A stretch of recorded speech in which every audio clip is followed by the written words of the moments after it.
এত রাত্রে আচার খেতে ইচ্ছা করলো, আর তাই তো বসে পড়লাম আচার খাওয়ার জন্য। কাদের কাদের আচার পছন্দ অবশ্যই জানাবেন। দেখতে পাচ্ছেন 11টা বেজে গেছে।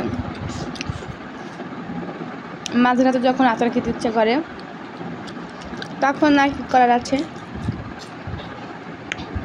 মনকে বোঝানোর জন্য খেয়ে নিলাম। আর সাথে আমার ছেলে খাচ্ছে।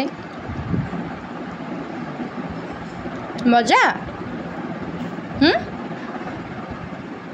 আমাকে দাও, একটা দেবো নাও।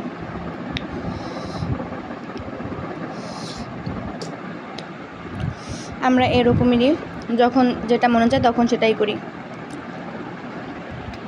আর ছেলেটাও ঠিক আমার মতনই হয়েছে। মজা।